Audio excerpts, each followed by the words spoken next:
Men's Basketball Media Day presented by New Era. We are here in Kansas City. Matt Brooke. Welcome back to Kansas City, Missouri. Welcome back to Big 12 Women's Basketball Media Day presented by New Era. Boulder 9-9 in Big 12 play, went 15-3 at home. Went to the WBA. Now we will join our Colorado Buffaloes women's basketball head coach to join on the set, and then after that we will join our women's basketball player on the set as well. Program history. When I was a student, there was Sealberry every day. Right? That Texas Sealberry. Turning into you here, Coach Payne. Like, it's amazing. I don't know about that. I wouldn't go that far. Certainly don't say that. So let's listen in. So her name is J.R. Payne. I read that the other day and was very surprised. But certainly have loved being at Colorado and hope to stay for a long time. Why have you been there so long? Well, it's just a really special place. Anyone that spent any time in Boulder, it's just something special about it. A lot of us can't necessarily put words to it, but our athletic director is incredible. The environment's incredible, and we've had some pretty great teams. Coach, you come in with a team, you left 11 left your team, I should say, last year. So you kind of had a whole new mix of players. What does that look like for you? And 10 years ago, you wouldn't see this many players, right. But now you're really having to mix and match and find that quick chemistry. How has that been for you guys? Well, this year, we're really excited about some of the new players that we have, especially.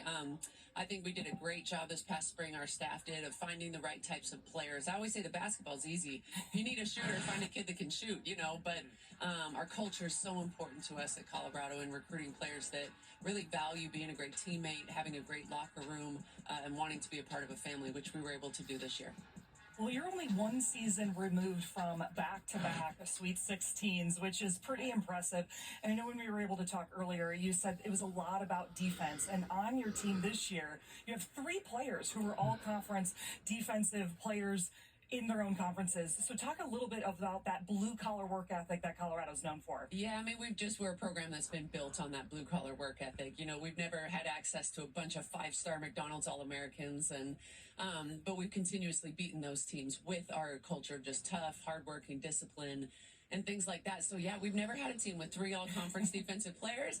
Very high expectations for our defensive coach, Coach T. But I think we're going to be pretty special defensively if we can just get everybody on the same page. Mentioned the back-to-back Sweet 16s. There's only one player on the roster, and no one from the rotation of those 2 years. But Kennedy Saunders is back. It's not like the highest scoring player on the team, but certainly it's got to be important to have someone back who's tasted that success. Yeah, tasted that success, and that was a year that Kennedy redshirted. Yes. But she still had a big impact on that team, as far as just using her voice. And she's carried a lot of what she learned from that group and those experiences and continues to teach our new and young players just sort of the way we do things at Colorado, which has been great for us. That great senior leadership from Jade Masagayo, and in the portal you get Ziana Walker, who's all Big 12 defensive team member. So certainly getting that upper-level experience in addition to the new players.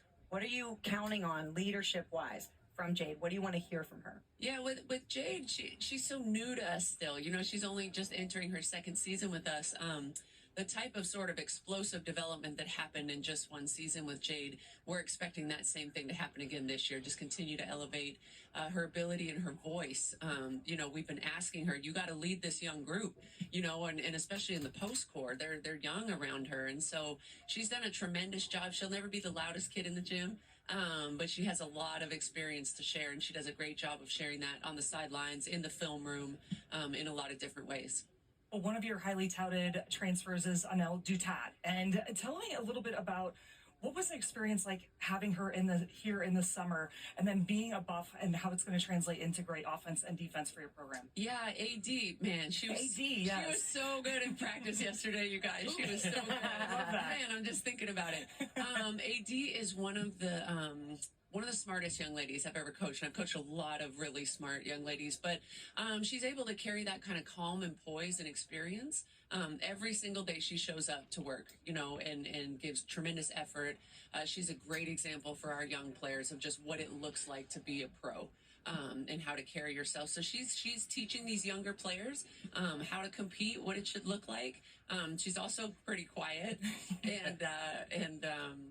yeah, she's doing a great job of leading by example, and I expect these young kids to really follow her lead. AD coming over from Rhode Island, looking for a good season there at Colorado. JR looking for a great 10th season at Colorado.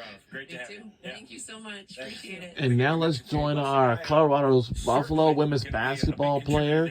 And on set, let's see what her name is. Selection. Congratulations on that nod, Jade. Thank you. Her name is How has your Jade preseason been going so far? Mazzucato. Great. It's been good so far, and I'm just loving it. Just loving it. Okay, there's been a lot of change in the program. 10 newcomers, 5 transfers, 5 freshmen. That's been a common theme with Colorado basketball the last couple of years, but that's okay. You are a consistent, steady piece for this program. Tell me about this group right now. What have you seen through the summer, through the preseason that gets you excited about this season? Yeah, I mean, this group has been awesome, especially during the summer. We've bonded a lot. We have amazing chemistry. I keep saying and harping about how much we spend, how much time we spend together. They're always at our house and just chilling, and we're always just finding some activities to do outside of basketball. But, you know, on the court, we're very competitive. We got a lot of energy, and yeah, I'm just very excited about this. Well, tell me about some of the team bonding that you guys have been up to out there in Boulder. I mean, what are things you guys do? You talk about going to each other's houses, but Yeah. any trips, anything like that? Man, I mean, we recently just did some pumpkin painting, so that was a lot of fun. The team just went to a John Summit concert last Saturday, so it was a lot of fun. So we're just always together doing stuff. What's the personality of this team like? Man, honestly, we're really goofy. I'll tell you that. We're always laughing and cracking jokes and just having a good time, so it's been great.